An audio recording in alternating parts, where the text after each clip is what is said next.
গ্রামের কাজগুলো অদ্ভুত হয়। হ্যাঁ, চিপিয়া চাপি হাবি জাবি দেখেন, মাছার পরিবর্তে টেবিল।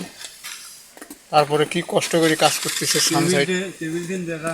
হ্যাঁ, আর এই যে আমি যে টেবিলে চড়িয়ে আছি সেটা একটু দেখেন। আমার বন্ধু আমি টেবিলটা না ধরলে উঠতেই পারে না। টেবিলটা খুব চিপা চাপা জায়গার দেখি, টেবিলটা খুব অদ্ভুত টেবিল। এমন টেবিল পাওয়াটা অনেক কষ্টের। দূর থেকে একটা শট নিয়ে কাটে দাও, এই হয়ে যাবে। রোদে কিছুই দেখা যায় না।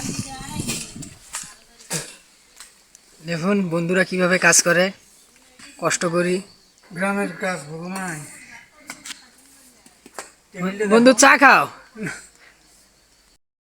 এই গ্রামের কাজে কত কষ্ট, কিছুই নাই। চিপা চাপার মধ্যে কাজ, মিস্ত্রির কত কষ্ট, হেল্পারের কত কষ্ট।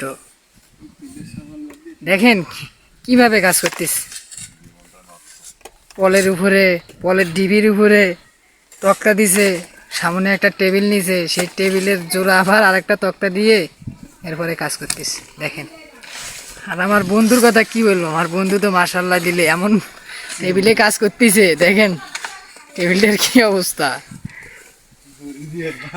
দড়ি দিয়ে টানা দিয়ে এরপরে কাজ করা হচ্ছে। একবার ওইদিকে যায়, একবার এইদিকে আসে টেবিলটা। বন্ধু এই টেবিল এইদিকে যাতিছে ওইদিকে যাতিছে, তোমার ফিলটা কেমন হচ্ছে? সে কথা আর করো না। যাই হোক, গ্রামে থাকি তো কষ্ট করে এইভাবে কাজ করা লাগবে। শহর অঞ্চলে কাজে গেলে বিশেষ করে ঠিকাদার আর কন্ট্রাক্টর টাকা মারি দেয়, বুঝছো? সপ্তাহে টাকা দেয় না, টাকা দেয় মাসে, তাও আবার মানে ঠিকভাবে টাকাটা পাওয়া যায় না। তো সারাদিন পরিশ্রম করে যদি টাকাটাই না পাই তাহলে কাজ করার দরকার আছে। গ্রামে এরকম চিপা চাপা রিক্স নিয়ে কাজ করা অনেক শান্তি, কাজ শেষে টাকাটা পাই।